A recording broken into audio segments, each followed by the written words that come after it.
Good morning, good afternoon, good evening, everyone. I'd like to welcome you to the IEA Bioenergy 2021 conference, and in particular, welcome you to the opening session, a panel session focusing on the implications of COP26 for bioenergy and the bioeconomy. My name's Paul Bennett. I work for Scion Crown Research Institute in New Zealand. And I am the current chair of IEA Bioenergy. Within IEA Bioenergy is a collaboration of 25 countries and the European Union. Our purpose is to accelerate the implementation of sustainable bioenergy through the coordination of national programs across a wide range of bioenergy topics. Within IEA Bioenergy, we work on and share information on technology development and the status of that technology, sustainable feedstock value chains, sustainability, policy instruments, and many other areas of interest. The IEA recognizes the importance of bioenergy in their net zero emission by 2050 roadmap, and it suggests bioenergy could represent as much as 18% of the total energy supply in 2050 and plays a major role in our aspirations to meet carbon neutrality of the global energy system. Therefore, I'd like to welcome you to our 3-yearly conference, and due to obvious reasons, it will be held as a series of online sessions and webinars spread over the next 2 weeks. The central theme will be the role of biomass and bioenergy in transitioning toward a carbon neutral future. There will be 1 or 2 2-hour sessions per day. Each day will be dedicated to a central topic, such as feedstock mobilization and sustainability governance, transport biofuels, green gas, the circular economy and industry, and bioenergy in the future energy system. There will be a series of panel discussions also during the 2 weeks, such as this opening session, but please refer to our website to review the full program and to register for future sessions if you haven't already done so. The timings of the sessions are spread over the day to facilitate participation from all around the globe. Some of these sessions may not be convenient to you, but recordings will be made available on the conference webpage after the sessions. So on to the current session. We are really keen to understand the implications of the recent COP26 discussions in Glasgow and the implications of those discussions on the future of bioenergy and the bioeconomy. We've lined up an exciting set of speakers, starting with 2 keynote speakers, then followed by a panel discussion with other experts. After each of the keynote presentations, there will be an opportunity for a few questions to be submitted through the Zoom Q&A, and I will ask them directly to the presenters. There is also an opportunity to ask further questions through the questions box on the conference website. These questions will be forwarded to the presenter after their sessions for direct answering. Also, we have as an experiment, we have Wonder.me, which will enable participants in the audience to interact. Instructions should be on the website for how to do this, so please give it a go. And finally, we will be polling the audience with some key questions via Zoom. And the responses to those pollings will be shown during the session live. So if I could ask the organizers to launch the first poll, please.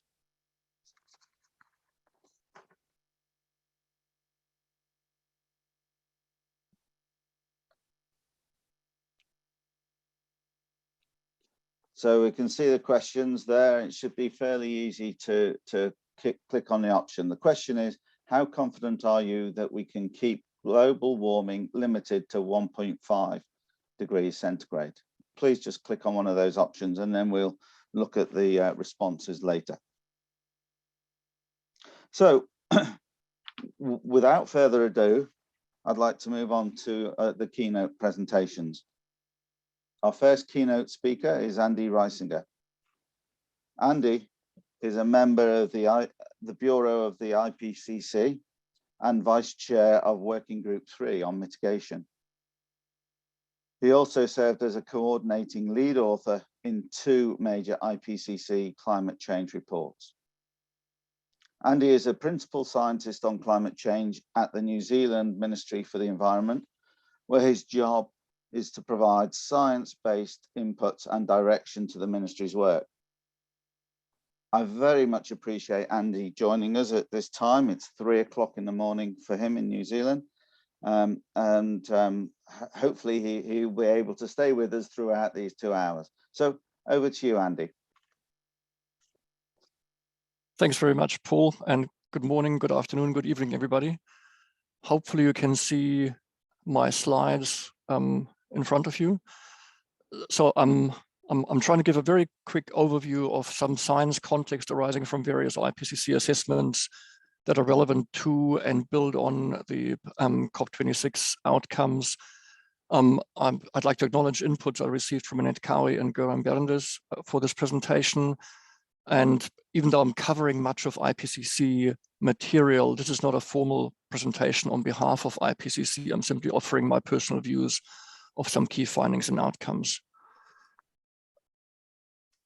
Now let me just get to the next slide. So very briefly, I'll cover where we are now and where we're headed, discuss some key concepts relevant to that, particularly the remaining carbon budget and the role of net zero emission targets, the role of carbon dioxide removal in order to achieve net zero emission targets, and from there move to the multiple roles of bioenergy in this context, and some core findings from IPCC assessments regarding the scale and implementation dependent synergies and trade-offs from use of bioenergy, and conclude with a very quick outlook to the IPCC 6th assessment report by Working Group 3, which will be completed by the end of March next year.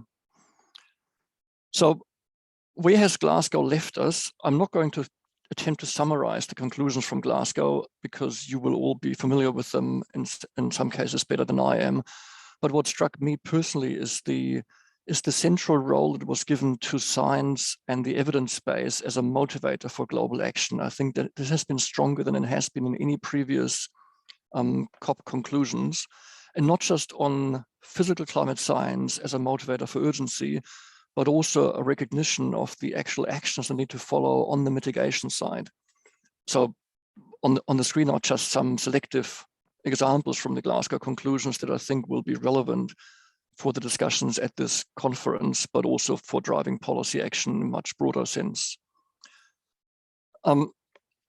So where are we at from the science picture? The 6th assessment report by Working Group 1, which was completed in August this year, stood out in its bluntness of its assessment of where we have come to. And it is really the unprecedented changes we're already witnessing across the climate system and in individual climate drivers that are the basis for the urgency of action. In other words, we're no longer predicting climate change. We are witnessing a climate system on the move. And that came out very clearly from that report. Along with it came a sense of remaining hope consistent across reports, which is that if we undertake deep reductions in CO2 and other greenhouse gas emissions over the coming decades, we can limit warming to below 2, possibly even near 1.5 degrees. But if and only if we undertake such deep reductions rapidly. Otherwise, we are on a freight train with no brakes applied into a much higher warming future. This higher warming future matters to us. We have now a much more confident understanding of how changes in global average climate will drive changes in extremes, which in many cases are responsible for much of the near-term losses and damages that countries are already experiencing. For example, significant increases in heat waves, which are discernible even within 0.5 degrees of warming. In other words, even every 10th of degree warming matters. Every 10th of degree warming that we can avoid matters. And that applies not just to individual extremes like heat waves, but also to compound extremes such as combination of dry periods along with high temperatures, which are underlying much of the increasing trend in wildfires that has been observed around the globe, for example. Another key conclusion from the Working Group 1 report was the reaffirmation of the irreversibility of many of the changes that warming during this century is triggering, in particular around sea level rise and losses of ice sheets, with an improved understanding of the range of sea level rise under different warming levels, but also the uncertainty from ice sheet instability. And this is one area where looking only across the 21st century presents a fundamentally too limited picture, because we now have good model-based understanding of where 21st century warming trends would leave us in terms of sea level rise 200-300 years from now, where you can see that even the best case, or one of the near best case outcomes, so that's a scenario that limits warming to under 2 degrees during the 21st century, still commits us to sea level rise well in excess of 1 meter and possibly as high as 3 meters, whereas much higher warming scenario is literally off this chart. So where are we headed? The UNFCCC Secretariat produced an Ndc Synthesis Report before COP26, which graphically illustrated and underscored that current NDCs are nowhere near consistent with, with scenarios that would limit warming to below 2 degrees, let alone 1.5 degrees. These are the implied emissions from NDCs pre-COP26 compared with cost-effective global pathways to limit warming to below 2 degrees or 1.5 degrees. But some of the analysis that was done alongside and after COP26 emphasizes that focusing only on 2030 emission targets is not a complete picture of where we actually headed. So on the left-hand side, you see where current 2030 emission targets could lead us in the longer term, depending on assumptions about the strengthening of existing policies, but also longer term targets, 2050 targets, net zero targets entered into by various countries and associated commitments, where you can see that it's really the longer term evolution of policies that drives the longer term emissions trend. And as a result, warming anywhere between below 2 degrees, at best perhaps 1.8 degrees, or as high as 2.7 degrees as best estimate, which implies a potential warming of well above 3 degrees. All of those are consistent with current 2030 targets. But at the same time, none of the 2030 interpretations are consistent with limiting warming to 1.5 degrees. We still very clearly fall short of that objective with the current targets.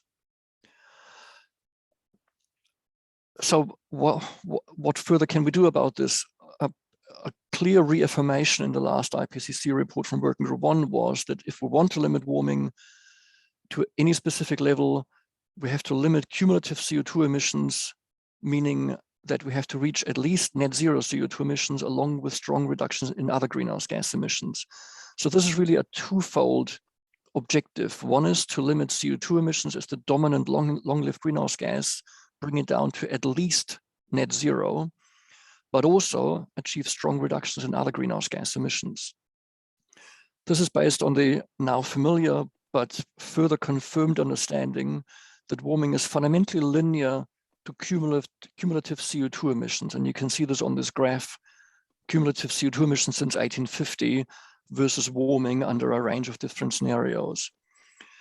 This leads us to the remaining carbon budget. How much more CO2 can the world emit while still limiting warming to a given temperature level?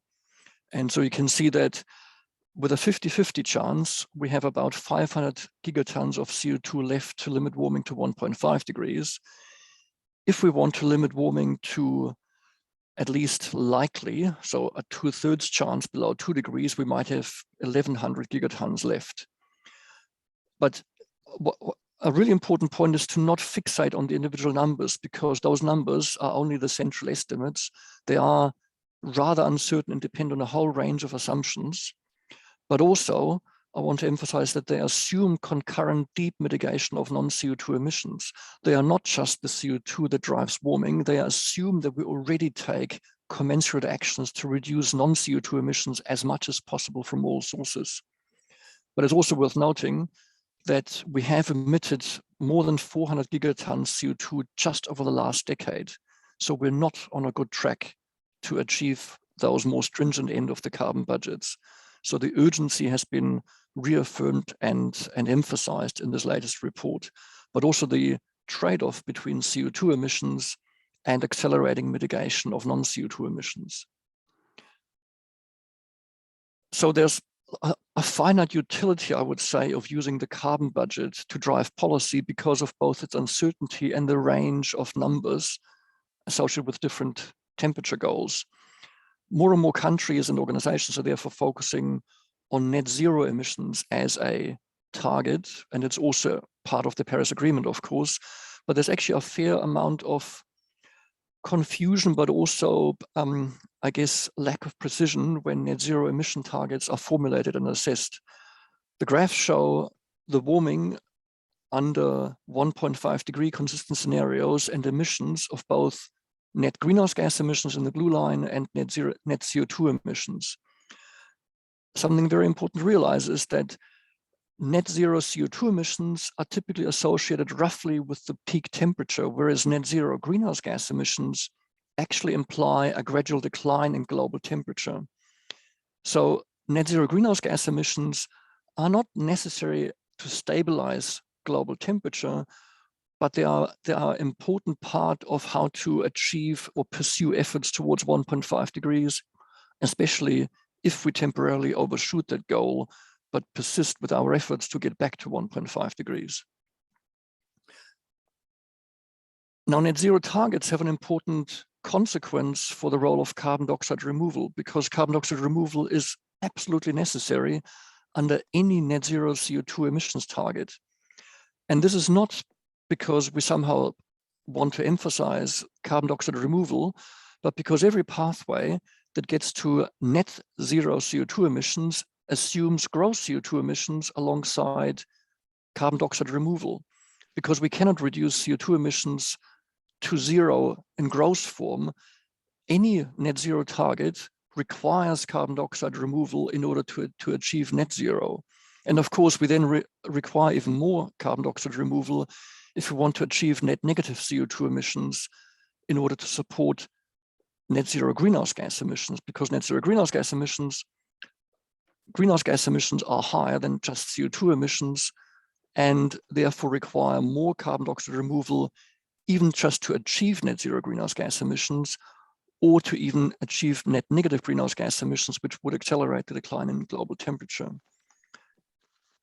So the need to balance gross emissions and carbon dioxide removal gives rise to a whole range of possible pathways by which we could limit warming to 1.5 degrees through a combination of gross emission reductions and carbon dioxide removal, either by land-based mitigation or by additional carbon dioxide removal and carbon capture and storage in geological formations, which have very different implications, as you will be familiar with, for the area of energy crops required to service a bioenergy demand, which could support carbon capture and storage in geological formations.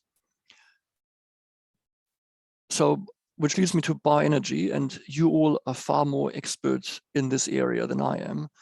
So just as a very quick snapshot, obviously bioenergy has many different faces. It comes in many different forms and serves many different purposes. It has the key advantage of being available now. It's highly versatile, can be integrated with existing infrastructure, and can provide co-benefits for waste management, for environmental management, and for rural employment.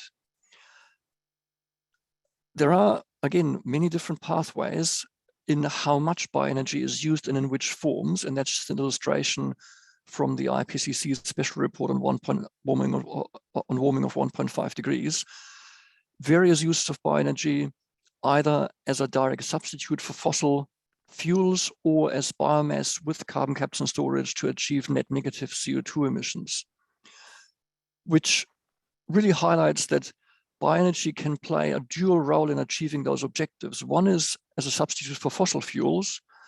The other one is to provide land-based carbon dioxide removal that can be combined with geological storage and therefore highly durable storage.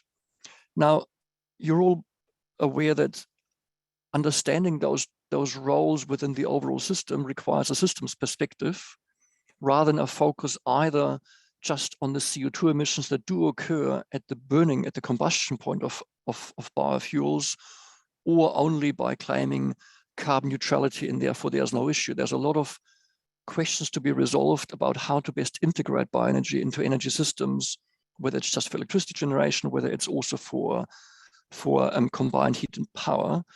There is also the vexing issue that, as you know, some perspectives argue that using and accelerating bioenergy use increases temporarily CO2 emissions to the atmosphere. But they don't increase CO2 emissions in the same way as fossil CO2 emissions do. It's a temporary peak, and the size and duration of the peak depends on the turnover time of the feedstock, but also on the implementation. So key questions for us to resolve, I think, are we cannot afford not to use bioenergy in order to achieve a goal such as 1.5 degrees. So how can we recognize this potential temporary carbon bump as part of the energy system design such that we can accommodate it rather than just argue it away? But another question is, can we avoid the carbon bump entirely? Because, I mean, this figure assumes essentially that the bioenergy demand leads and biomass supply follows, so that there's a post-combustion regeneration of biomass. But with the right finance incentives and investment structures, we might be able to lead biomass supply such that we don't have the biomass bump, and that bioenergy combustion follows the sequestration initially occurring in dedicated biomass.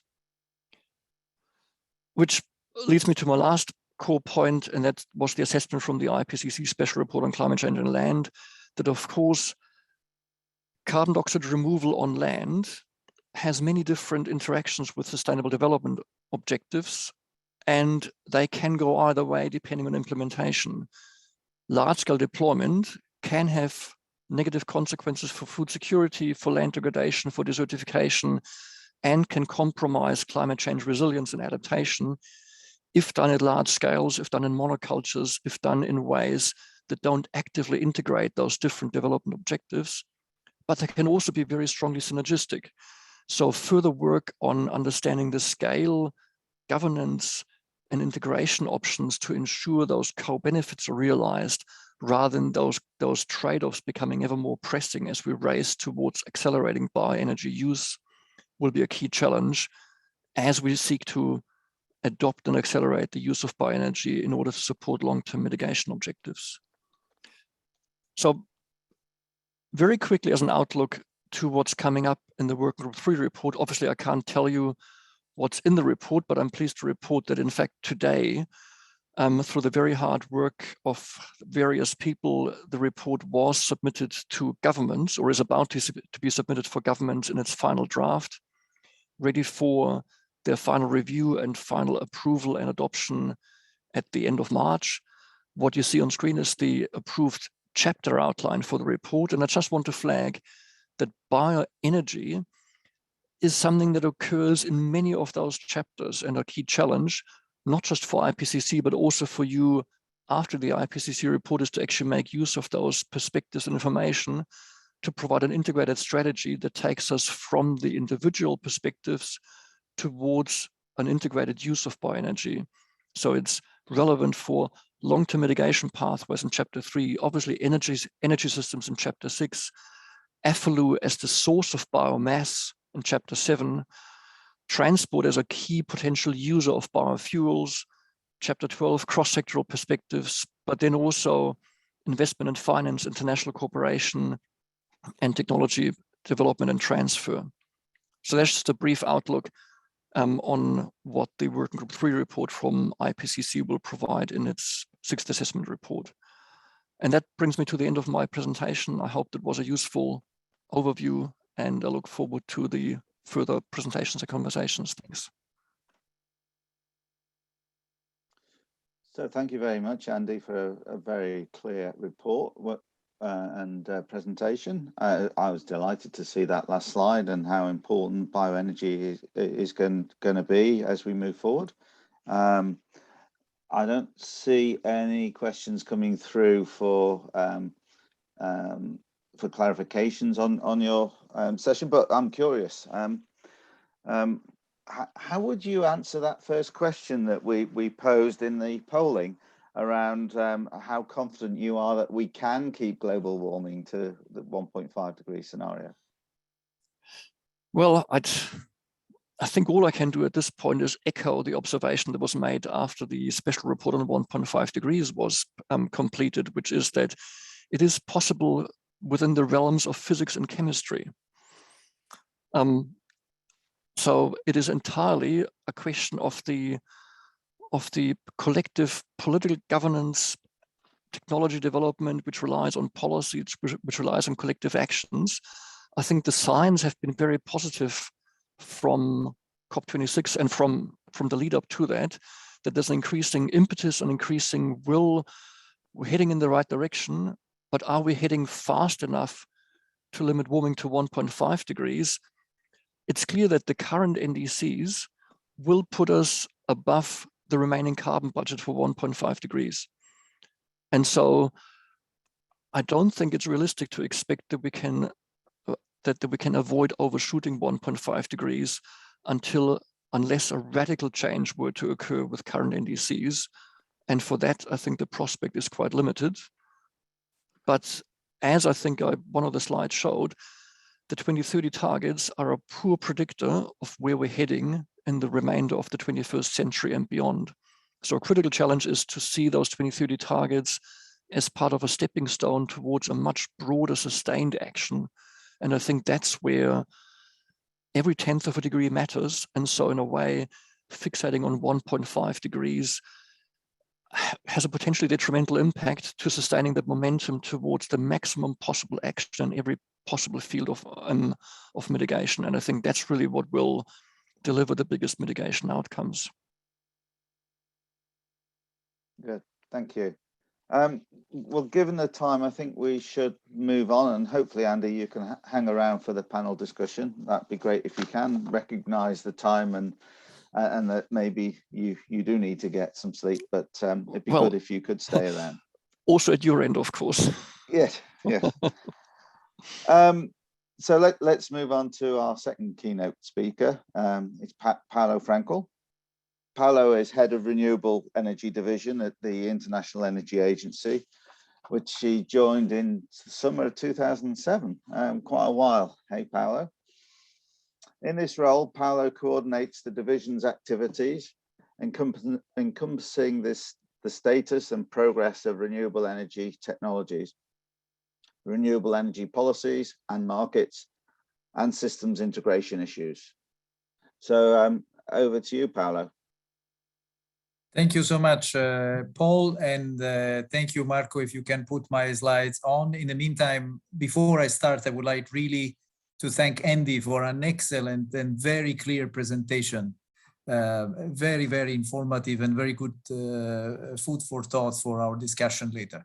Now, let me go to the next one, please. Let me give a little bit more of complementary insight and views to end this presentation, focusing more on the energy side, energy scenarios and role of bioenergy. But let me first start with COP26. You certainly saw the reactions to COP26. They were a little bit of any kind. Some people saying progress has been done, some having a balanced judgment, some very negative, some called even the COP26 as a big failure. Now, at the IEA, we didn't rush to officially comment. Our executive director did a press conference last week, and I would like to present a half full glass. I think there was very positive progress in terms at least of 3 items.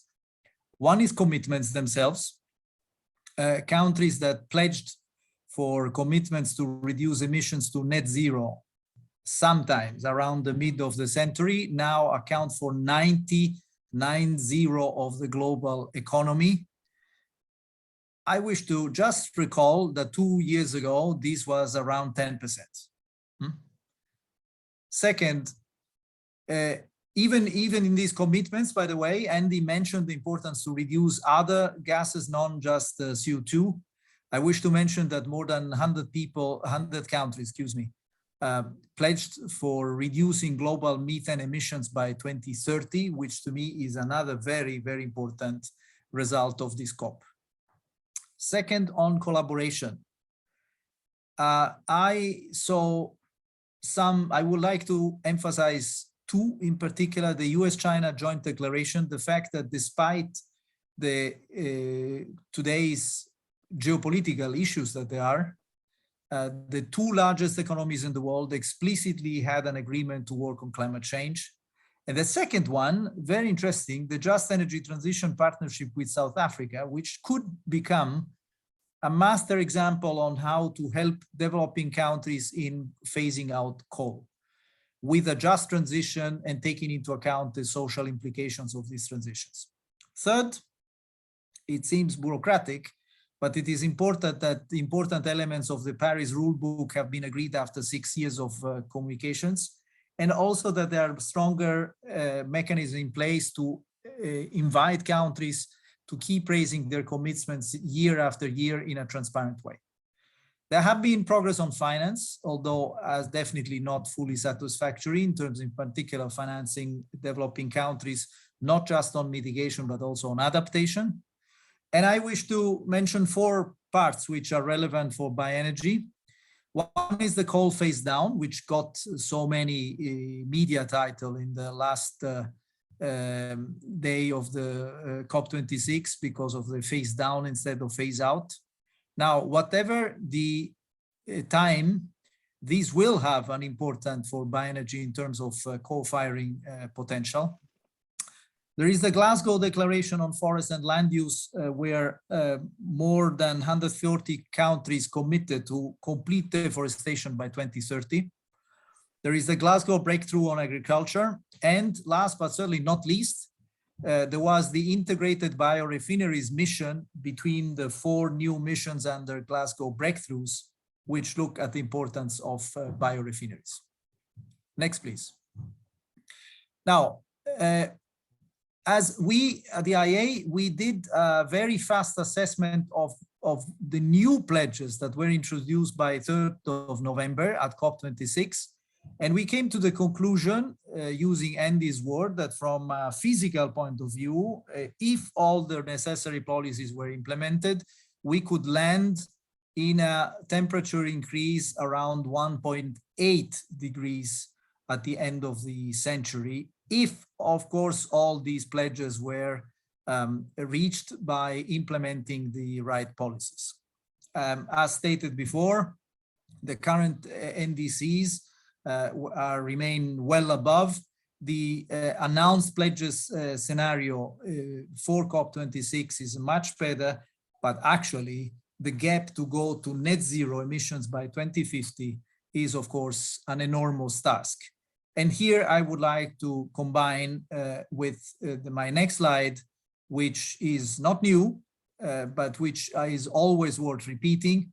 This comes from the IEA Net Zero Emission Roadmap by 2050 that was published early in June. And it basically shows that net zero requires a total paradigm shift in the energy supply use, shifting from a system that today is still 80% dependent on fossil fuels to a system in which more than 2/3, almost 70% of total energy supply is from renewables. I'm speaking about energy, not electricity. the effect of energy efficiency is very important in a GDP. With a GDP doubling between now and 2050, the total energy demand goes down by 10%. And in this red circle, you see the contribution, the potential contribution of bioenergy, which is very important, almost up to 20% of total energy supply in 2050. Next, please. So now the roadmap calls for two distinguished phases, which are both very relevant for bioenergy. The first, in this decade, it is critically important to deploy massively all the clean technologies that we know, from energy efficiency to all forms of renewables. And here I would like to remind that bioenergy remains, in total energy terms, the most important source of renewables today, well above solar and wind, and also above hydro. So this calls for an enormous acceleration of bioenergy within this decade. And then the second pillar of the transition is to prepare for a transition by boosting innovation for 2050. Our analysis concludes that the half of the technologies that will be needed to bring us to 2050 are still under development today, are not commercially available, and needs important R&D and innovation procedures. And also this opens new opportunities for bioenergy in various forms. Next, please. So overall, in our roadmap, bioenergy increases in terms of total bioenergy supply up to more than 100 exajoules, but with one very important remark. Almost 40% of total bioenergy today is still in forms of traditional use of biomass, in particular in developing countries. These needs to be phased out, or at least this is what the net zero emission roadmap assumes, by 2030. And this also leads for better efficiency and conversion efficiency of bioenergy, and to various forms of bioenergy in 2050 that are providing this amount of total energy supply. As I said, it is a very important contribution in the total mix of renewables contributing to a net zero emission world in 2050. They meet almost 20% of total energy needs, and it is actually the second largest source of energy supply after solar. Next, please. Going more in detail on the expansion needs, we think there is a massive expansion requirement for both gaseous and liquid biofuels in a net zero emission scenario. If you look at gas, there is a factor 5 between now, 2020, and 2050, with a big expansion of biogas first, and then of biomethane in later stages. When it comes to liquid biofuels, please note this decade, where the total amount of liquid biofuels needs to increase by a factor 3. And it is a combination of first generation conventional biofuels from food feedstock, from edible feedstocks, into new innovative conversion processes that expand massively the requirement of producing biofuels from wastes, from residues, from other feedstocks. So in our scenarios, indeed, these advanced biofuels grow from less than 1% of total biofuel supply today to almost a half in 2030 and to 90% in 2050. I would need to stress here that this distinction between these technologies, conventional, advanced, become thinner and thinner. They are much more interconnected, and maybe we can discuss this more in detail during the discussion. But there is definitely a transition towards the use or the expanded use of alternative feedstocks, in particular non-edible feedstocks in the future. Next, please. Now, Andy mentioned that in any scenarios conceivable and conceived by the IPCC, there is a clear need for negative emissions. We have done a detailed analysis of the amount of carbon capture, use and storage that included with bioenergy can lead to negative emissions in the different sectors, by electricity, industry, in fuel supply, and then of course we have looked also at direct air conversion. In total, by 2050, in our scenario, 7.6 gigatons of CO2 is captured per year from a diverse range of sources, and almost 2.5 are captured through BECCS and DACs, of which almost 2 gigatons is permanently stored, and you have the picture here. Next, please.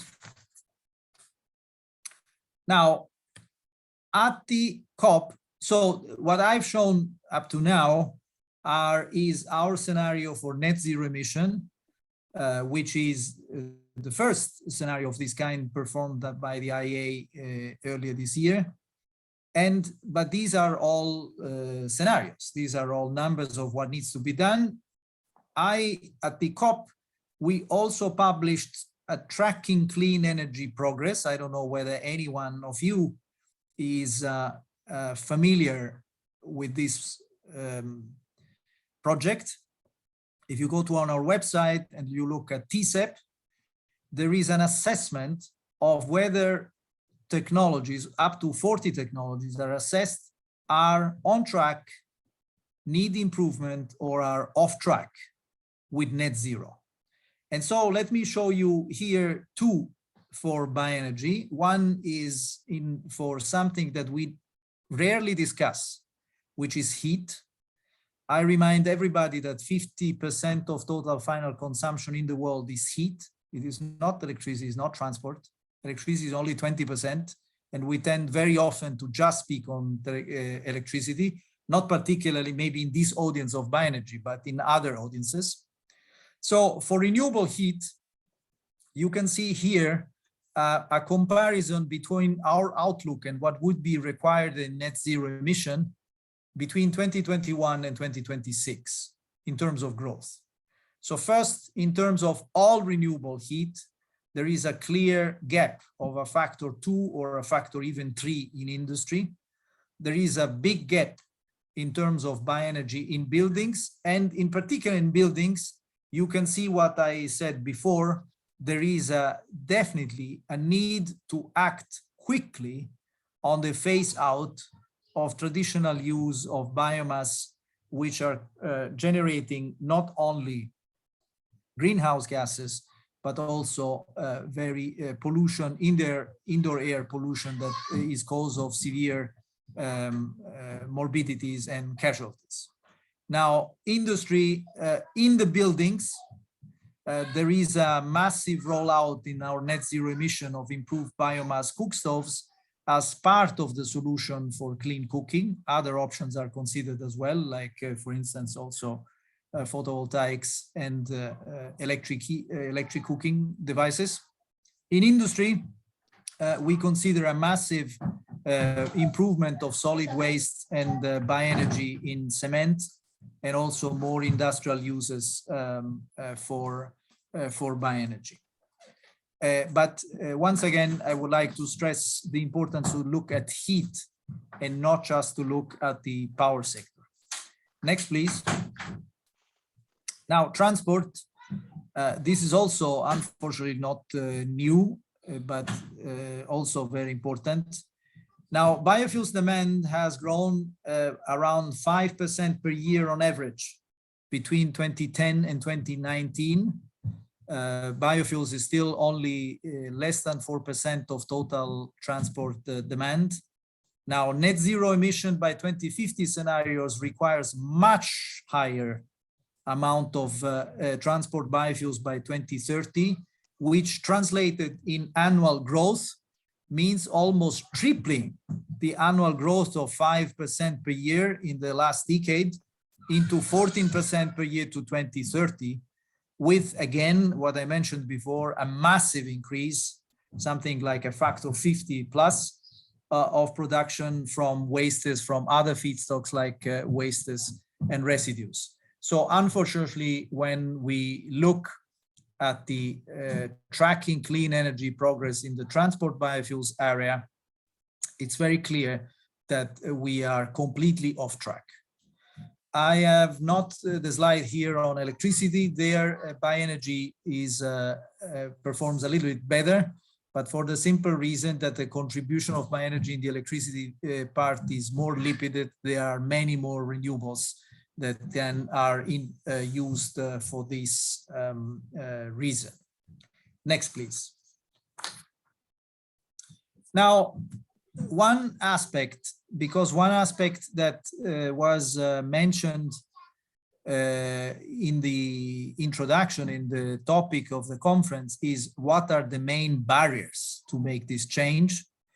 Well, we generally, and not just at the IEA, and I now here take the opportunity to say something in the quality of facilitator of the BioFuture platform, and I'm sure that Jim Spaeth, as the chair, will add much more.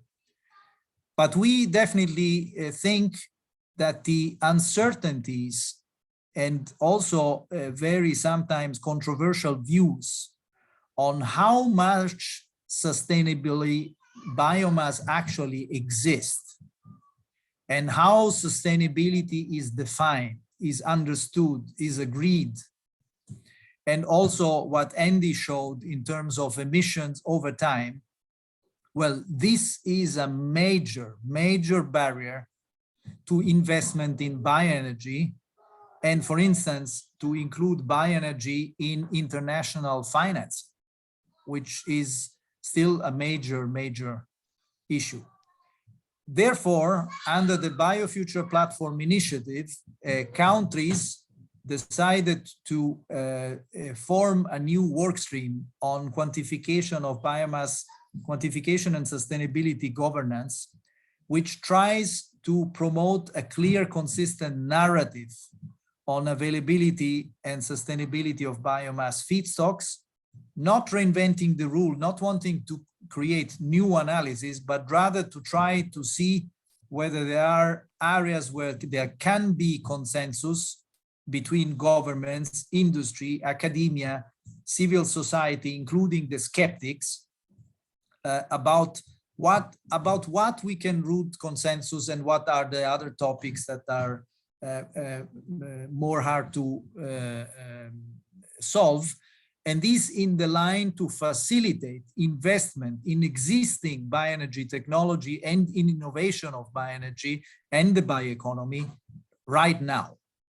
I can only stress again what Andy said, the sense of urgency, the fact that we really have to act now to prepare to peak the emissions and then to prepare to the next phase after 2030. This is very important.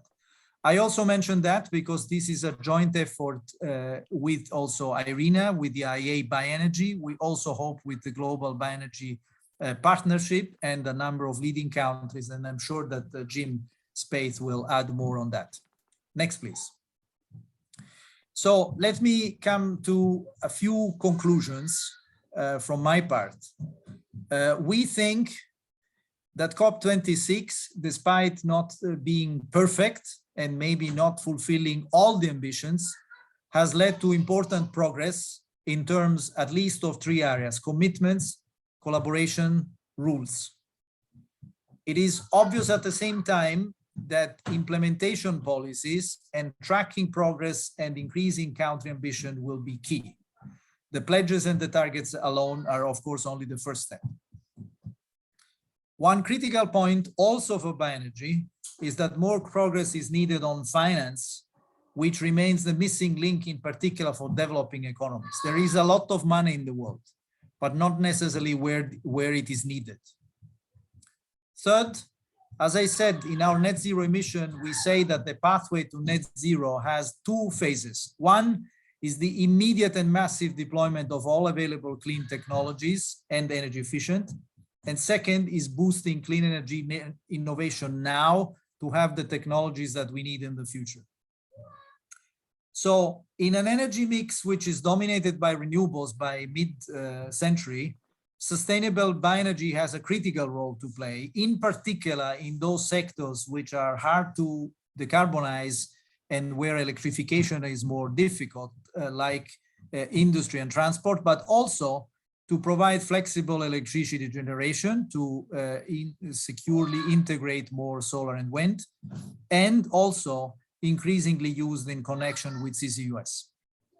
However, I need to stress again, bioenergy, in particular in forms of heat and transport, is severely off track, and a strong boost is needed to put it on track to net zero, both in terms of deploying existing technologies and preparing for the next phase. My last point is urgent, strong and credible policy actions from governments underpinned by much greater international cooperation that are needed to attract investment at scale and foster the innovation these are required. Thank you very much for your attention, and I look forward to the discussion. Thank you very much, Paolo. Very interesting presentation. We've got quite a few questions come through, and I can only sort of pick a couple of those, specifically around sort of where people are asking for clarification, and then some of the other questions we might pick up in the panel discussion. But one question was, what drives your model, the net zero emission model, for the necessity to reduce the contribution of conventional liquid and gaseous biofuels? What is driving that switch from those conventional fuels to the more advanced type products? I would say there are two major drivers. The bioenergy is constrained, it's a precious limited resource that becomes more precious in the longer term. And what is limiting is the competition with food on one hand, but more or less the competition of cost with other options. Think, for instance, the competition of electric vehicles for road transportation. However, I would stress that the total amount of bioenergy remains very high. Another competitor which is emerging in the longer term is also hydrogen and ammonia, so that there is another stream of low carbon fuel which is coming from other renewables or from fossil fuels to carbon capture and use, which becomes an important competitor in terms of costs. And then obviously, I must say the sustainability requirements becomes more stringent and stringent. Today, we have very important advantages from liquid biofuels compared to fossil fuels in transport, for instance. But by the mid of the 2050s and 2040, we have to have net zero emissions, zero emissions, not low emissions. Okay, and I think you've sort of answered the other point that I was going to raise that's come through in a few questions, was what are the implications of an expansion of modern biomass on other areas, not just climate change, such as biodiversity, land use, etc.? I have not really responded to that. I hope that we will be able to respond to this question under the BioFuture platform initiative by our outcome, which is planned for SEM 13 in September 22, which will be led by the United States. There are implications, of course. There are implications for a world which would probably have 9 billion people, another 2 billion more than today. There are implications for land use management. However, something does not change. which is that bioenergy remains a fundamental part of the energy mix in 2050 for net zero. And it's actually one of the largest source of energy in our scenario. As I said, it is only the second one after solar. So if I compare it with the situation where bioenergy is today, and if I look at the progress which is needed, I would rather see this in a favorable way rather to speak of the long-term implications. For me, the crucial point is how to massively expand all forms of bioenergy in this decade. Then we can discuss again. Thank you, Paolo. I guess we should move on. Just before going on to the panel discussion that you've kindly offered to chair, I'd like to sort of have a look at the answers from the first polling question, if we could. Sure. Here we go. So how confident are you that we can keep global warming limited to 1.5 degrees centigrade? And most people have come back with, I don't think we can avoid exceeding 1.5 by 2050. Maybe there's something for you to consider in the panel discussion there as well, Paolo. Indeed. We can go home. We can just trash our net zero emission things, and we can do something else. So I'll hand over to you, Paolo. Thank you so much. So thank you, and I really change hat now. Sorry, one more thing. Can we have the second question? Sure. Sorry, I forgot that. If we post the second question and then you can start and then we'll review it at the end. Okay, over to you now, Paolo. Yeah, sorry, I need to also answer the poll myself. Okay, this is done. So thank you so much, Paul. Thanks again for giving the opportunity to give this key presentation. And thanks again to Andy for an excellent presentation also again from my part.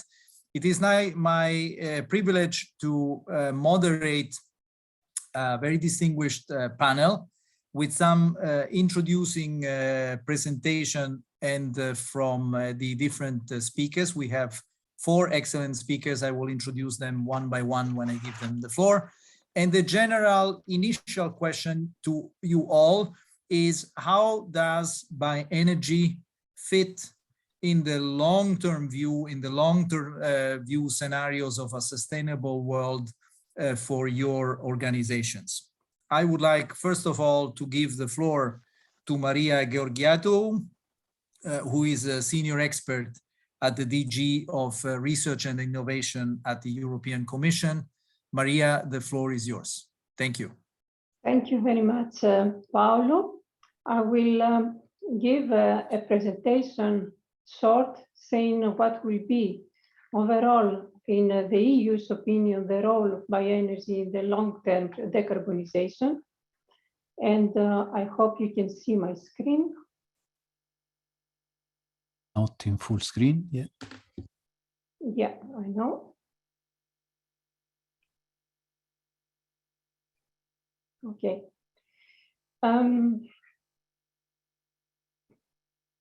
Okay, the top policy priority of the EU right now is the European Green Deal, which is about transforming the EU's economy for a sustainable future that impacts all the economy sectors, financing this transition and leaving no one behind. For this, a set of legislative proposals, the so-called Fit for 55, has been put in place and announced last summer that is applied to climate, energy, transport, taxation, and trade. And most of those proposals implicitly or explicitly affect bioenergy. Now, in June 2021, the European Climate Law regulation was in place that sees an EU-wide at least 55% net greenhouse gas emissions reduction in 2030 and EU climate neutrality in 2050. This is supported by other strategies that were adopted in the EU the previous year, like the EU strategy for the energy system integration, the hydrogen strategy, and the sustainable and smart mobility strategy. The integration strategy and the hydrogen strategy explicitly refer to sustainable biomass and biofuels, green hydrogen, and synthetic fuels that will contribute to this climate neutrality in the 2050. So a fast look at these legislative proposals that have been revised and the new that have been proposed shows that for the Renewable Energy Directive revision, we have already a target of 2.2% for advanced biofuels and biogases in 2030, and another one for renewable fuels of non-biological origin, which is hydrogen and hydrogen-derived renewable synthetic fuels, and which is at least 2.6% in 2030. Moreover, we have a greenhouse gas intensity reduction of at least 13% in 2030 by all renewable fuels and renewable electricity supplied to the transport. And this is an important target because it drives all over the implementation of these renewable fuels. The new legislative proposals for the aviation and the maritime, they foresee specific targets for sustainable aviation fuels, among them both advanced biofuels and synthetic aviation fuels, while in the maritime we have a reduction in the greenhouse gas energy intensity both in 2030 and 2050. And it is important to note that in other regulations, like the effort sharing regulation, we have an increased target now for contributing to the greenhouse gas emissions from transport, buildings, agriculture, and waste sectors, and an increased target in the emissions trading system and expansion of this in maritime, aviation, buildings, and road in 2026. The revision of the Energy Taxation Directive gives a pricing signal because now it is possible to exempt the advanced biofuels, the bioliquids, the biogas, the biomass fuels, and also the renewable fuels and the renewable electricity. In terms of funding, we have funding actually from the multi-annual framework financing and the Next Generation EU. Together, they are 1.8 trillion for the 2021 to 2027. But also there is funding for innovation, like the Innovation Fund, up to 47 billion now because of the increase of the EU ETS target. The Invest EU for Research and Innovation with the aim to leverage 90 billion for research and innovation investments. And of course, the Horizon Europe, which is the Research and Innovation Framework Program for the next 7 years with 95.5 billion, which supports in particularly the low carbon energy technologies and the bioenergy and biofuels under Cluster 5, the climate, energy and mobility with 15.1 billion, reserving 9 billion for EU partnerships like the Clean Energy Transition Partnership, the Waterborne, the Clean Aviation, and 1.5 billion for the EU missions, climate, oceans, cities and soil. Not to forget the Innovative Europe, which is the funding through the European Innovation Council, with 13.6 billion, 70% of which to SMEs. The Horizon Europe, we have to understand that supports in all the 3 pillars to the excellent science, global challenges and innovation, bioenergy and renewable fuels and biofuels. And in particular, it supports it under the climate, energy and mobility cluster through the support to energy supply and energy systems and grid. And it can be implemented through the collaborative research of the work program and the co-funded partnerships, also through institutional partnerships and through missions. Regarding in particular the bioenergy and its role in the advanced biofuels and renewable fuels, we understand that they are essential for the energy use, but also as energy carriers. That in particularly for advanced biofuels and renewable fuels, the market is growing due to the policy framework, and the biofuels are deployable solutions readily available for aviation, shipping, and heavy road, but they are not still competitive.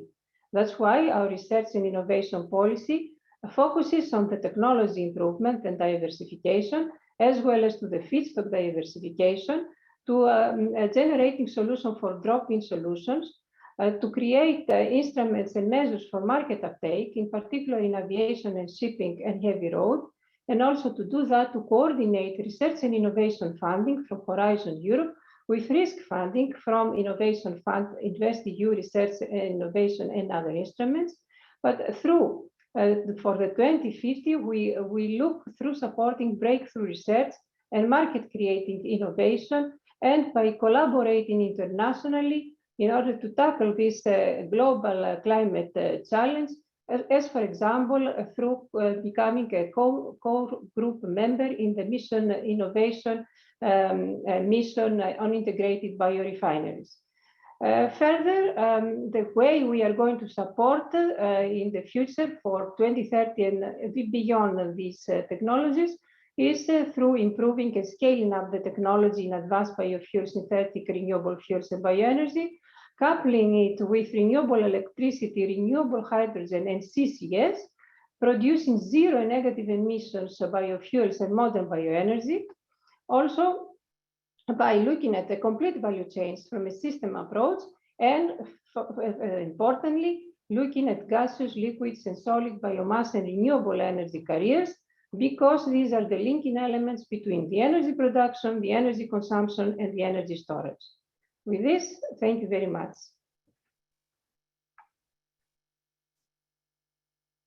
Thank you so much, Maria. We will come to the questions in the panel discussion, and there may be also some clarification questions for you. So I see Dolph Keelan connected, and I would then, yes, respect the order of our original agenda.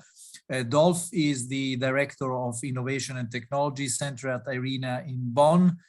Dolph, the same question is to you. How do you see by the role of bioenergy in the long term from IRENA's point of view in your own net zero scenarios? Dolph, the floor is yours. Yeah, thank you very much, Paolo. And it's a great pleasure to join this meeting.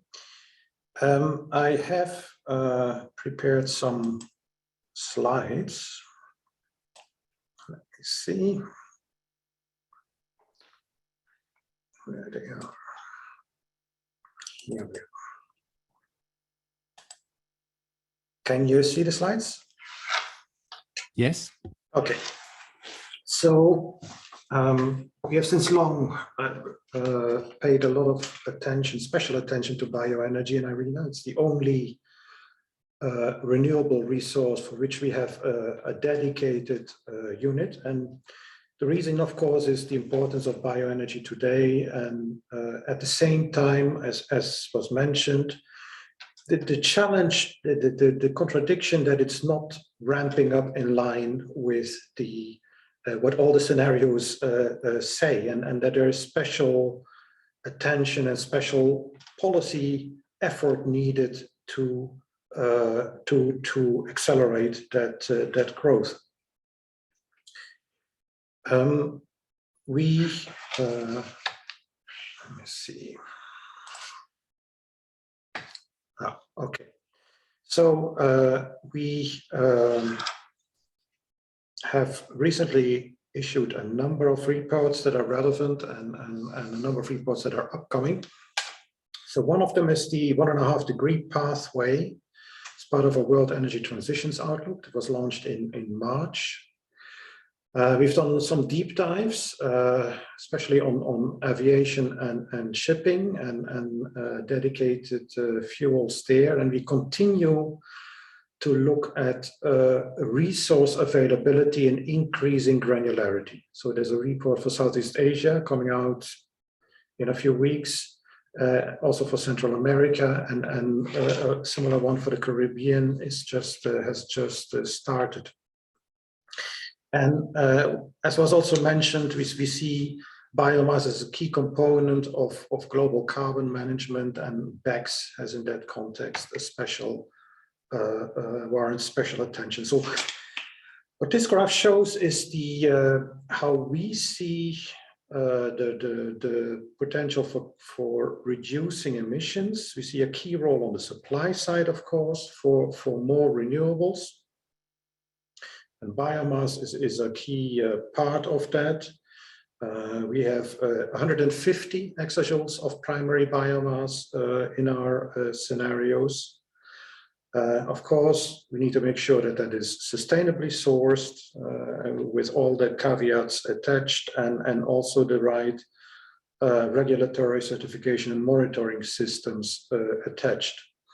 The other key area here is this green area. So you see the importance we attribute also to BECCS and the total emissions reduction. So you see it's even more important than hydrogen. Everybody talks hydrogen, nobody talks BECCS. There is something odd going on.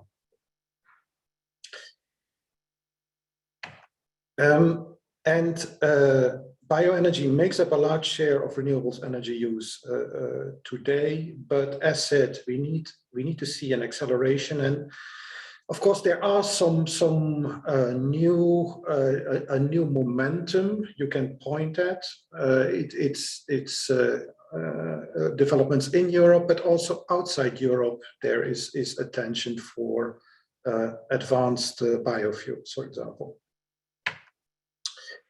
And this graph shows how we see the role of biomass going forward. So as Paulo already mentioned, today traditional biomass is important. That's bad biomass, needs to be phased out, and that needs to magically change into modern biomass. We all say that, it's not so easy to do. We also know that. But still, this is how we see the role of biomass going forward. And one change with a couple of years ago is that the fields of application, the thinking around the fields of application are changing. So in the let's say road car sector, very much attention for electromobility now. Even the heavy trucks, I would say, more increasingly attention also for electromobility. But there it's still a little bit open. Are we going electromobility, hydrogen, advanced biofuels, or conventional biofuels by that way? We also have significant conventional biofuels in our scenario.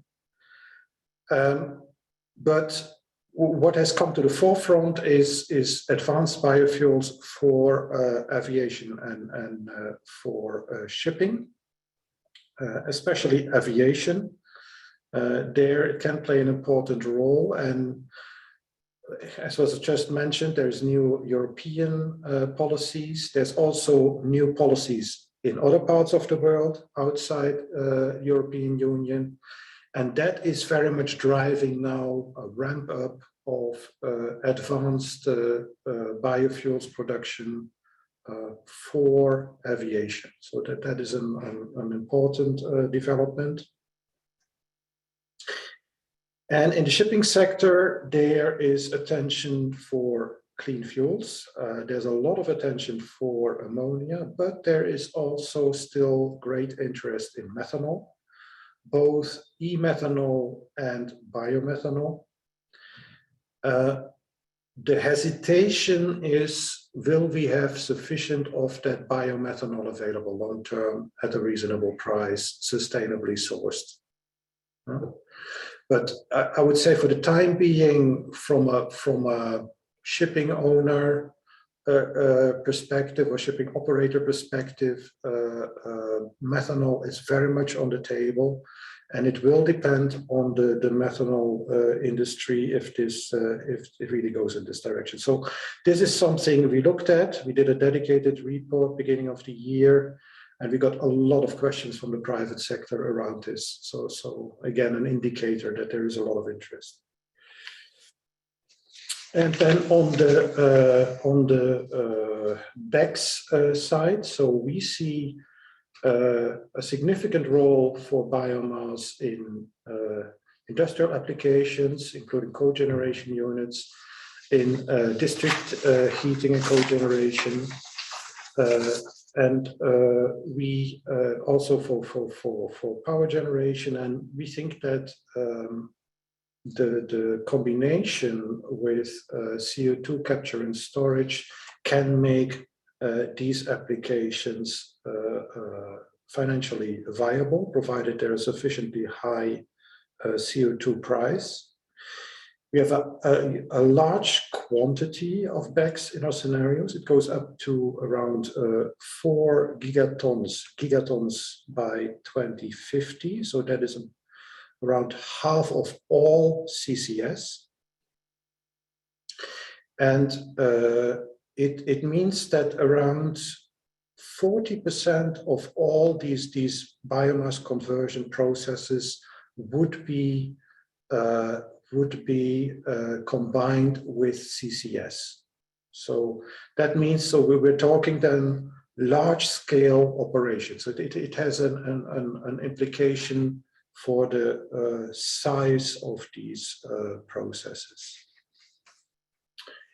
In terms of international cooperation, we continue to work closely with the Biofutures platform, FAO, GBET, IEA Bioenergy, IEA Secretariat, Mission Innovation Initiatives, and also participate in various other application discussions around UN, ICAO, on the aviation, in the Getting to Zero coalition, and similar discussions. So there is still a lot of interest on this bioenergy, but as said, key messages, we need to get the messages right, and we need to have the right policy push to really make this happen.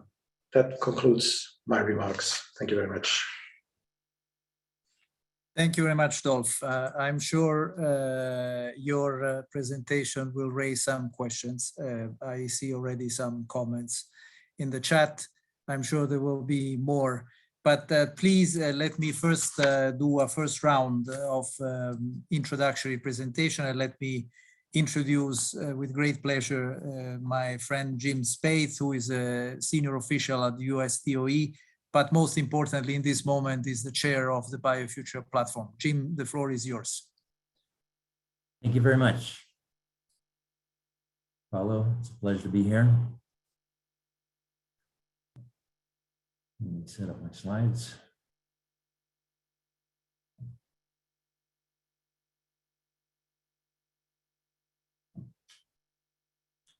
Good. So Paulo mentioned, can you hear me okay? See the slides okay? Yeah. Very good. So I'll actually be presenting wearing two hats today. I work for the U.S. Department of Energy, and I'm the lead for systems development and integration. But as Paulo mentioned, I'm also the chair for the BioFuture platform. So in the limited amount of time I have, I wanted to mention briefly the U.S. perspective on bioenergy and its importance, and also to delve a little bit about what we're doing under the BioFuture platform. So it's been quite an interesting year in the United States. President Biden took office on January 20th, and it seems like it's been a long time ago, but a lot of activity has happened in this very short time. On the first day in office on January 20th, our president recommitted the United States to joining the Paris Accord, which is very exciting. And then in late April, he convened a leaders summit from leaders from around the world. And at that time, he articulated some other very aggressive and exciting US clean energy goals, including 100% decarbonized electricity by 2035, no small feat, and then decarbonizing all of these major sectors: transportation, energy intensive and high GHG industries, the building industries, and enabling a net zero agricultural sector. And to do all of these, the priority is shifting from R&D to deployment. As many of the past speakers have mentioned, the pace that we need to meet is greatly exceeding what we've done in the past. So deploy, deploy, deploy has become the new moniker at the US. In the transportation sector, we know that there are some very difficult to decarbonize means of travel. We expect that light duty vehicles will continue to grow. Trucking and aviation will also grow. light duty vehicles, we think, will be largely taken care of by electrification over time. So that leaves trucking, aviation, and marine as the heavy duty sectors that are really needing assistance. Excuse me. We think within the US alone, we can produce up to 70 billion gallons of biofuels by 2050. We'd like to prioritize aviation among these sectors first. I'm sorry, I'm battling a little bit of a sore throat lately. I'm going to take a drink quick.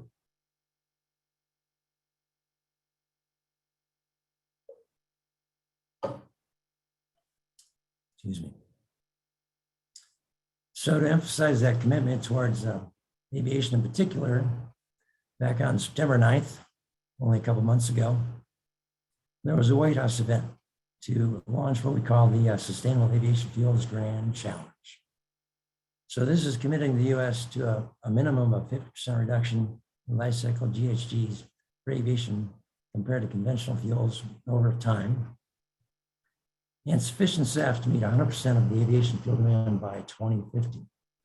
And in the very near term, by 2030, producing 3 billion gallons of SAF. So this will require doubling of domestic capacity yearly. It's a tremendous growth requirement in the US and globally to meet other global goals. Among these goals include demonstrating as many as 10 new technology pathways at engineering scale by 2030. As been commented on previously, most of the current sustainable aviation fuel is done thanks to HEFA, but we know there's only so much resources in the world in terms of oil-based feedstocks or waste to continue that HEFA growth.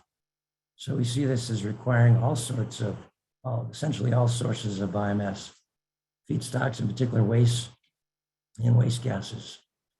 And this is going to require tremendous innovation and tremendous growth in the next 10 years. These 10 new pathways are unlikely to contribute significantly to the 3 billion gallons by 2030. So really that means the near-term growth is going to be limited to HEFA and hopefully alcohol to jet, which the US is in particular well positioned to take advantage of, given that we already have 10% of our light duty vehicles is from volumes of ethanol. Switching hats now briefly to the BioFuture platform. The BioFuture platform was kicked off in 2016 at COP22, the year after the Paris Accord and the Paris COP. So its goal was to make sure that bioenergy is kept in the forefront among clean technology considerations and to promote international coordination on the sustainable low carbon economy. It initially had 20 members, but we are growing now aggressively, and we look forward to other countries joining. If you have an interest, please do reach out to us. We have 4 major working group areas or strategic goals. This is a very simplified version of these goals. First is promoting technology cooperation. And then, as Paulo introduced, forging consensus and increasing the knowledge on biomass sustainability, availability, and governance. And 3, promoting supportive financing mechanisms. And finally, developing policy guidance and convergence. We see all 4 of these areas as key, very, very important goals and really absolutely vital to enabling bioenergy to fulfill the expectations that we're all describing here among the various sectors.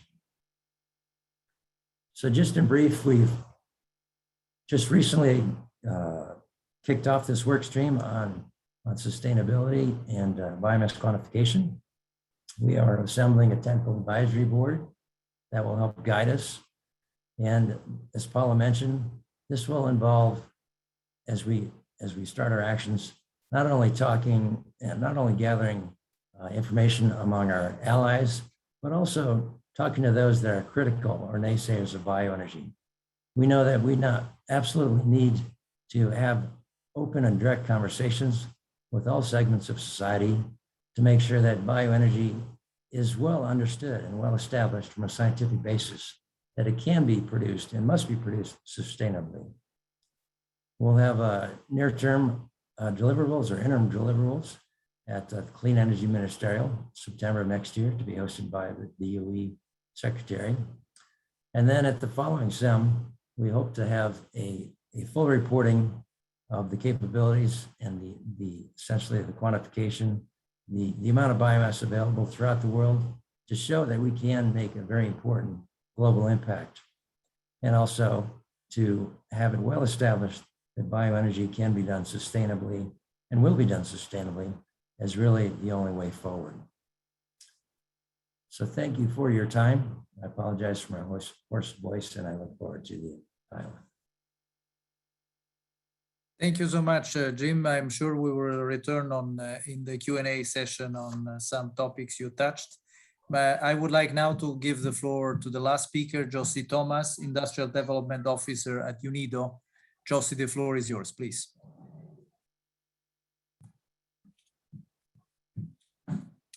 We can see your slides. Go ahead. But we cannot hear you though. Or at least I can't.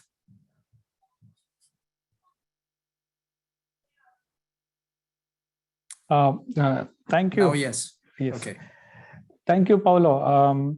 First of all, I take this opportunity to congratulate IEA for organizing this important event at this crucial time and keep up the momentum of increased climate action after COP26. I represent UNIDO, whose mandate is to promote inclusive and sustainable industrial development in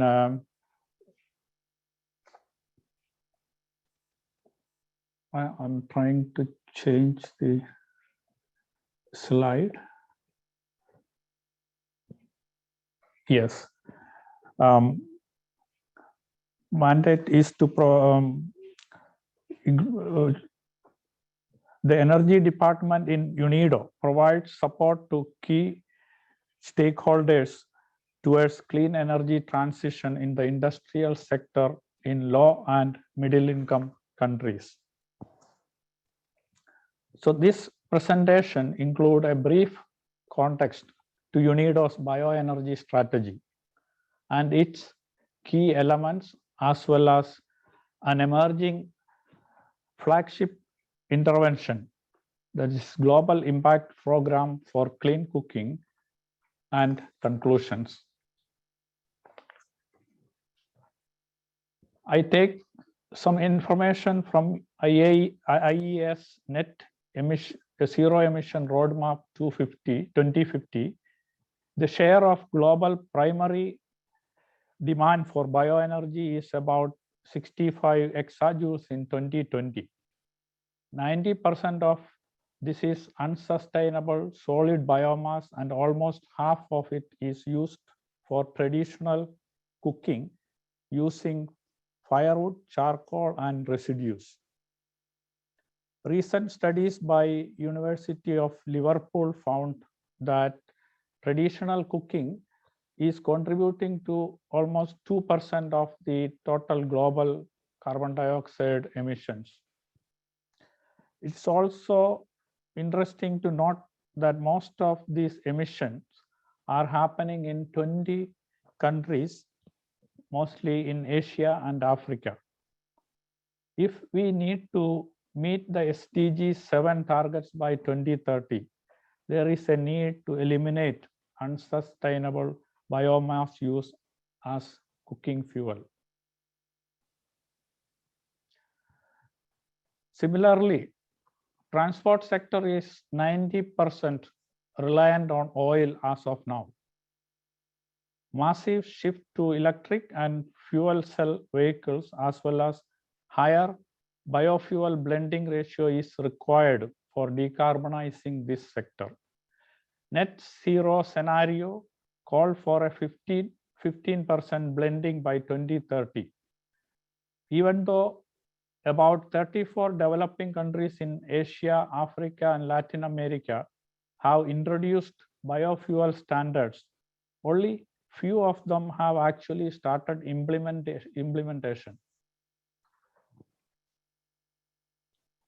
UNIDO's bioenergy program, therefore, supports the decarbonization effort of industry, transport, and household sectors.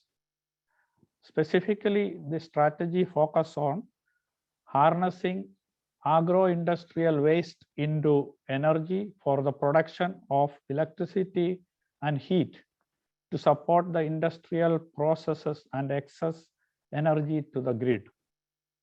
Also, assisting member states in creating sustainable biofuel industry and associated value chain to meet the energy demand of the households and transport sector. By now, ethanol has become a global commodity with major producers as USA, Brazil, Europe, China, India, Canada, and Thailand. It is widely used as a blending component in the transport fuels, where it improves octane number and cleaner combustion. Most vehicles in the market are compatible with the ethanol blends up to 10 to 15% range. Recent scientific studies shows that greenhouse gas emissions of sugarcane ethanol is 80% less compared to pure gasoline on a life cycle basis. So blending gasoline with the 10% sugarcane based ethanol can achieve around 8% greenhouse gas emission reduction from its usage in the transport sector. Similarly, ethanol is a tier 4 cooking fuel at par with electric cooking. The use of ethanol as a cooking fuel produces very low emissions of particulate matter, making household air pollution well within the acceptable WHO standards. Brazil serves as a best practical example of in ethanol production and usage. Brazil uses E27 as standard gasoline together with the hydrous ethanol.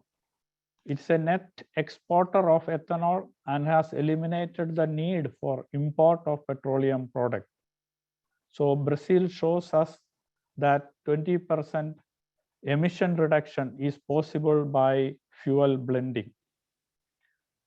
In addition, sugarcane energy sector contribute to 2.4% of the national GDP, and the sugar industry provides 2.3 million jobs.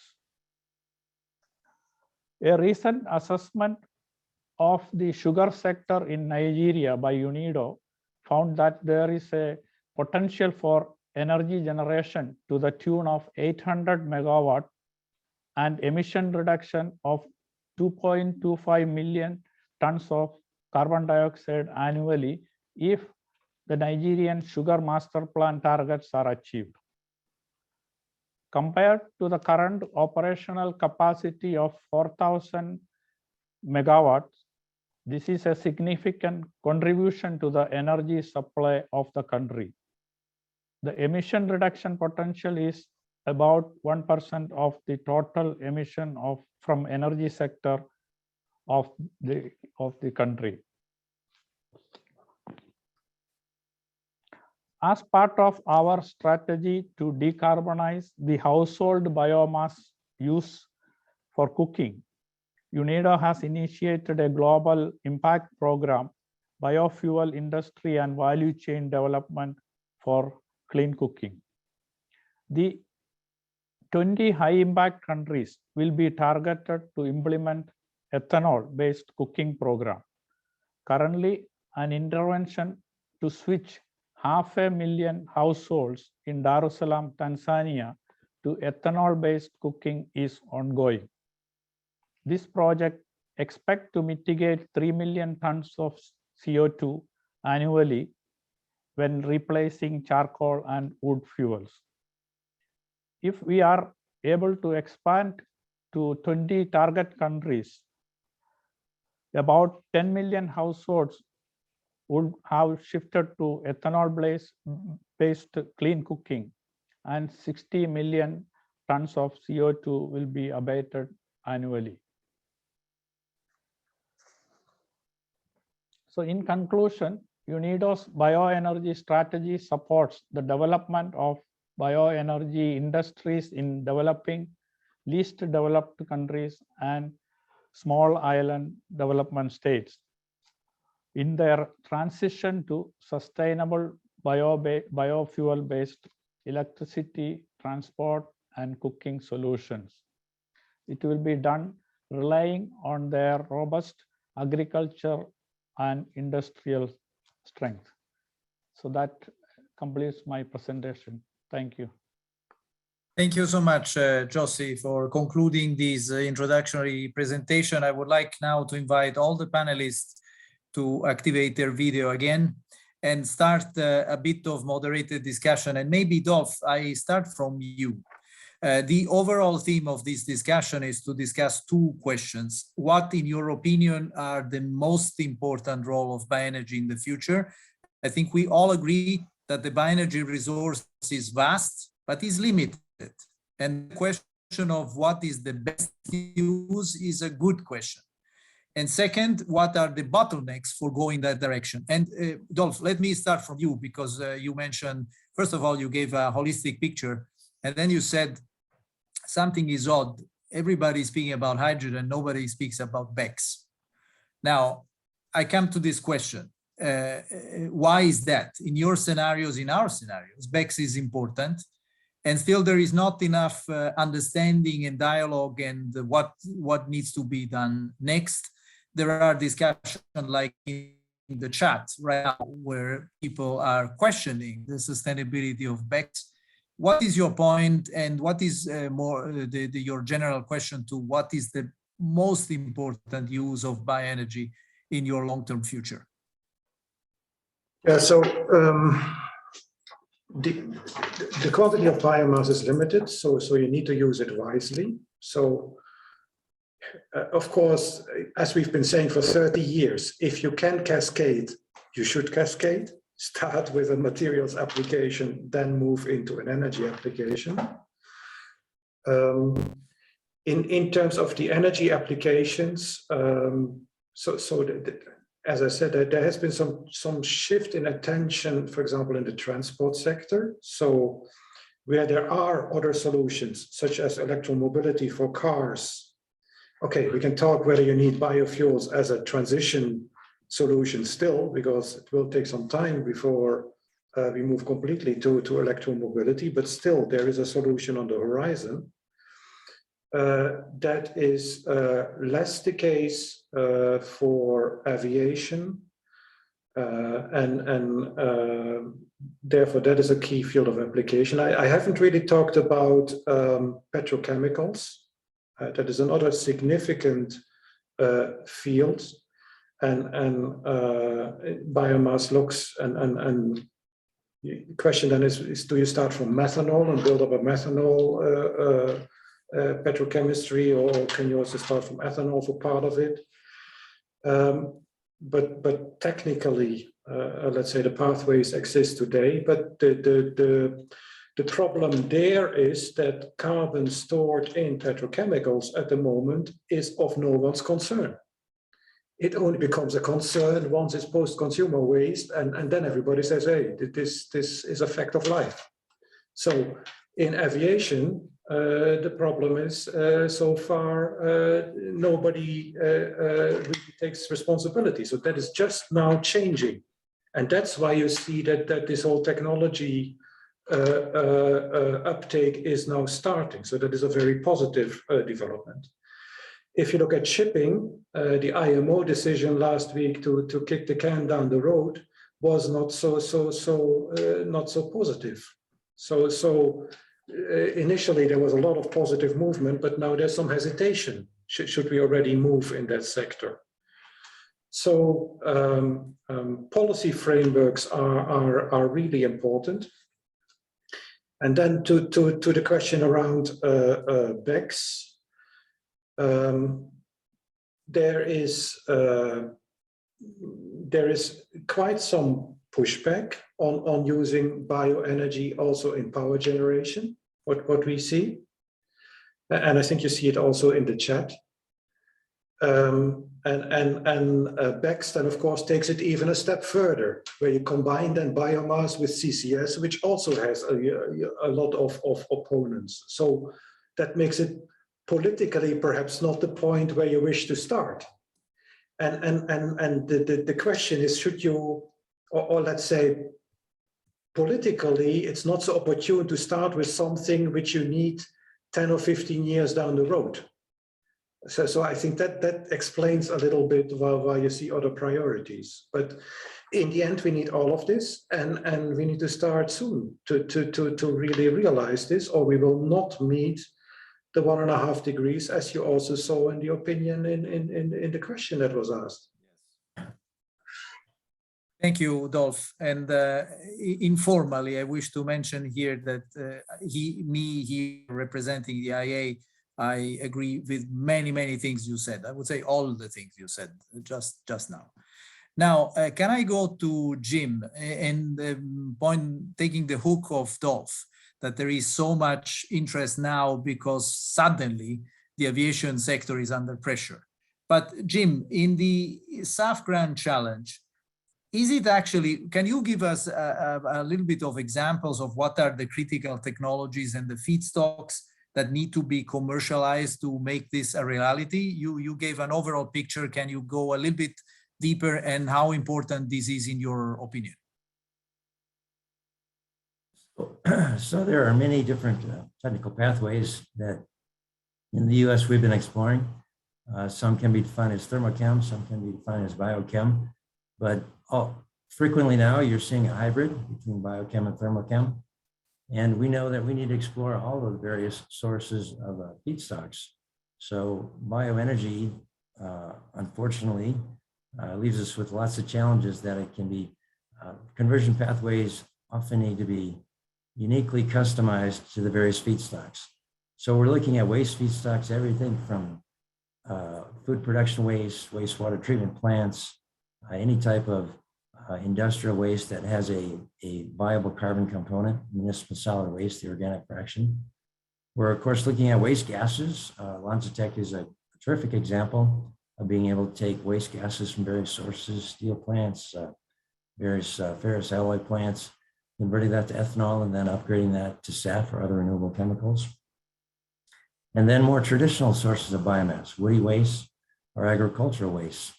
There are tremendous amounts in the US of these waste resources. We think that by 2050, we can be annually producing 1 billion tons of these various resources.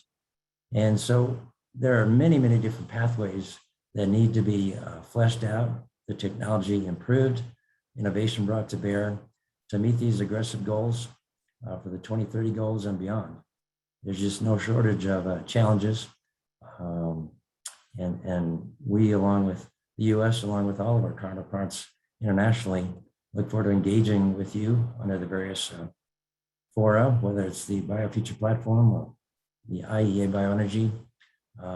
Using my BioFuture platform hat, I'll just mention that we certainly don't plan to do it alone. We don't plan to, we'll try very hard not to replicate other work streams, but we want to engage with other leading organizations to do this together, because we know we have a lack of resources, money and time, and we need to do everything we can to do this as efficiently and as quickly as possible.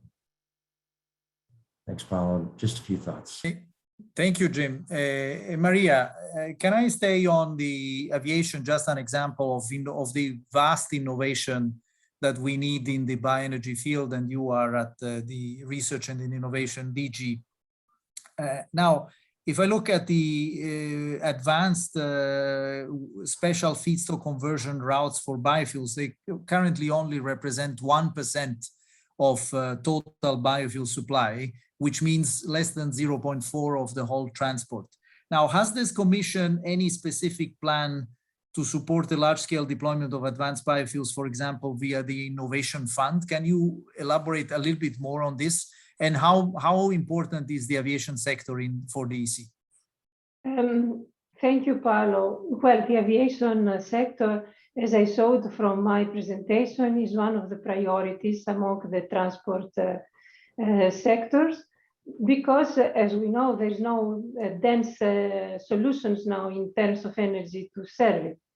In terms now of supporting it, we have politically wise, we have the ReFuelEU aviation with a 5% target for SAF in 2030. Immediately, this means that it will boost the deployment of these fuels, mostly of which will be advanced biofuels. 0.63 of this target will be only renewable fuels of non-biological origin, meaning hydrogen and hydrogen-derived fuels. Research and innovation-wise, we have through the Horizon Europe, we have demonstration actions that we support in particular fuels for development of technologies and demonstration of technologies, in particular for aviation, but this goes up to TRL 7. For TRL 8 and 9, yes, there is the Innovation Fund, for which I said there are now under the new ETS revision 47 billion euros available for low energy carbon technologies. This means that there is no ring-fenced money for aviation, biofuel technologies or renewable fuel technologies, but they are eligible under the Innovation Fund. And I think that there are some particular projects that they were awarded under the last Innovation Fund call. And I would like to mention the last Horizon 2020 Green Deal call, with a particular call of 100 million on building sustainable value chains for aviation, biofuels, and aviation and the airports. And there we had 5 such projects of very high TRL that are supported with this 100 million. So yes, there is clear, not only a priority, there is a focus in the area, and there is the relevant support. Thank you so much, Maria. I would like to go to Josie to speak about the clean cooking again. I take Dolph's words. We have to magically transform a massive amount of traditional biomass into something more modern. And I took note with great interest of your global impact program, Josie. If you had to say in particular what are the key next steps and what is the country which is the best example that you really, or the countries or the different countries that are the best in class, so that people take inspiration, where would you start with, in your opinion, in your program? Thank you, Paulo. Our global impact program for clean cooking is focusing on 20 high impact countries. These 20 high impact countries have the 3 billion, majority of the 3 billion people who are still utilizing traditional biomass, inefficient biomass fuels for cooking. So we feel that if we focus on these 20 high impact countries, which 10 in Africa and 10 in Asia, there we can definitely make a difference by 2030 when you take the stock of SDG 7 target. So we have in fact started this program in Tanzania, where we are focusing on the Dar es Salaam city, and we set a large target of shifting 500,000 households from using traditional use of charcoal and wood, especially in the urban and peri-urban settings. So how we will do this is by empowering the private sector in investing in the all supply chain of the ethanol production, as well as the stove manufacturing. So we are working with the sugar industry sector in Tanzania to utilize their byproduct, especially the molasses and biogas waste, other waste streams to produce ethanol. Because currently most of the molasses are thrown away or used for low value utilization.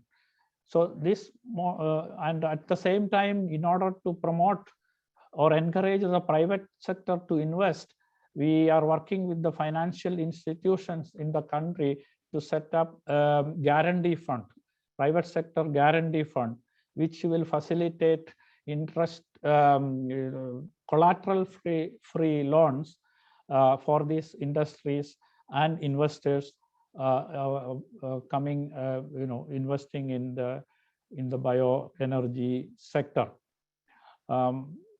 So this is what we are currently ongoing. This is the proof of concept we are testing in Tanzania, and we have already received several requests from Kenya and Mozambique, and also Mali and Burkina Faso, etc. So thank you so much, Josie. Countries are interested. This is very encouraging, because for me, this magical transition, as Dolph puts it, is also a mystery to me as well. And you are showing some concrete steps. Before I give the floor to Paul to read some of the Q&A from the audience, I would like to ask one question to, actually two, to Andy. Andy, you said you are not a bioenergy expert, you are not an CCS expert, but I still would like to have your feeling about the importance of BECCS, and particularly politically, how do we develop the right narrative? Because what Dolph said is very important. This is politically very difficult, and I'm using your words, there is no scenario which has not a big important role for negative emissions. And then a super short question, very difficult, but if you need to assess your own assessment of COP26 with a vote from 1 to 10, what is it? So on the issue of CDR, I think what we're witnessing is a gradual realization by countries that have set themselves net zero emissions targets, that they have sometimes unwittingly set themselves a requirement to deploy carbon dioxide removal approaches. And there's been in the past a political hesitancy to accept this, because it's seen as the antithesis to proper mitigation. And I think countries are now realizing that CDR is a necessary part of the mitigation portfolio, one that you cannot do without. That will prompt more conversations at country level about the desirable mix, because you can obviously do CDR within ecosystems and store the carbon in living biomass, which has enormous potential for co-benefits for ecosystems, but also brings the risk of reversal, both by climate-induced disasters, but also just by human actions, especially soil carbon, for example, enormous potential and enormously easily reversed by change in land management practices. So from that regard, anything that stores carbon dioxide durably in geological formations brings a significant advantage as far as the durability is concerned. But it does create a trade-off by necessity, in terms of economies of scale, a need to have a more targeted use of land resources to produce biofuels, to make the geological storage process worthwhile, which is quite different to storing carbon in soils, brings co-benefits at any scale, at a much more individual level. So there is a trade-off that we have to work through, but it's clear that we cannot deliver the large-scale carbon dioxide removal that many scenarios rely on to meet temperature targets, unless either we have massive reductions in energy demand, and there are scenarios that achieve that, but they require a fundamentally different approach to policymaking than we're seeing in many areas right now, or we have to make geological carbon storage combined with carbon dioxide removal work in some shape or form. Whether that's BECCS or direct air capture is something that I mean, for me, climate change has to become a team sport. It's not a search for the optimal solution. There are no optimal solutions in an imperfect world. We have to deploy everything that's feasible, wherever it is feasible. There's always the problem of stymieing the good enough by keeping up the search for the best and the gold standard, and we no longer have this luxury, I think. Thank you, Andy. In 10 seconds, your vote for COP26 from 1 to 10. 10 is the best, eh? I'd actually give it a 7 but that's relative to my expectation what COPs can deliver. Fair enough. I will give Paul, the floor is yours. We were a little bit late, but still I think we can grab 1-2 questions. Yeah, maybe just one. I mean, we've covered BECCS and aviation seem to be quite popular questions. There is a question around integration of bioenergy into future energy systems and how it works versus other energy vectors such as hydrogen. Is hydrogen, for instance, going to be a disruptive technology, or is it complementary to the implementation of bioenergy? So whole range of questions there. So maybe just focus on that last one. What's the role of hydrogen into the future energy system, and will it be disruptive to bioenergy or will it be complementary? And then maybe, Paolo, we could just have a look at the polling results on it and see if that sparks any thoughts amongst the panelists. Sure. Dolph, you start responding and then I comment as well, or what do you want to do on hydrogen? Sure. I can tell you exactly what 2050 will look like. We will have 18% modern bioenergy and we will have 12% hydrogen in final energy use. I mean, you know, at least that's what's in our scenario. But if you tell me it's 50-50, I also agree. Same order of magnitude. I think that's the message. From my side, I would subscribe exactly the same thing, which is the same order of magnitude, complementary. And most importantly, I would repeat what Andy said. We have now to conceive the use of everything what we know and is feasible. We will need everything. We don't have the luxury to say this is better than the other one, or to say this costs a couple of cents less. This is not the issue. The issue is really to use at scale with an incredible, massive increase of deployment of all the clean technologies that we know and we don't know that we are developing. And there was another question sort of following on from that, is how do we ensure the optimal use of all those various energy options?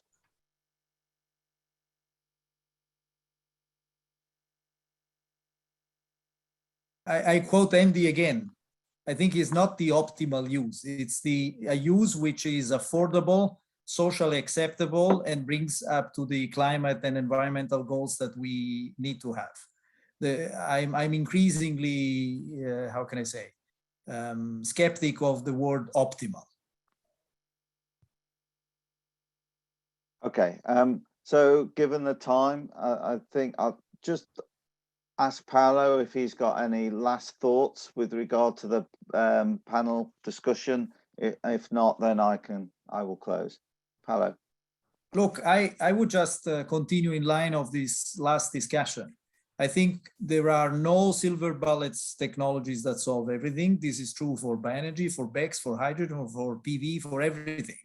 We need them all. We need a portfolio of options. In the point that we stay now, I think the more open we remain, the better. There may be other technology breakthroughs that we don't know now. Please think 50 years ago, if anybody of us was thinking about cellular cell phones, just to give a parallel, that is now used in billion amount. We have to look at all the issues. I particularly thank the presence of Josie here to speak about clean cooking and about traditional biomass phase out, which is something we tend to mention all the time and then forget how to solve it. I think the panel discussion covered many very important topics. There will be, again, long discussion on what is better, what is optimal. But I think here your job is excellent in opening all the doors open. This is what I would take away from this very good discussion. And I would like to ask everybody to thank me in all the speakers for their excellent contributions. Thank you so much. Yeah, so thank you very much, Paolo, for facilitating that panel discussion. Thank you to all the panelists who contributed to that, and thank you to the keynote speakers, Paolo and Andy. Also, thank you to everyone who's been asking questions through the Q&A chat. We'll capture them and endeavour to get you answers. Obviously, there is still the question box on the conference website where you can submit questions, and we'll direct them to the relevant person who was speaking. And we've also still got the wonder.me interaction tool still live for another 30 minutes. So if you want to go there and sort of talk to other audience members, please do so. I'd just like to remind you that our next session will be on the feedstock mobilization and sustainability governance. That starts at 7 a.m. UTC, which I believe is in about 15 hours time. So look forward to seeing you all there, and thank you for your participation.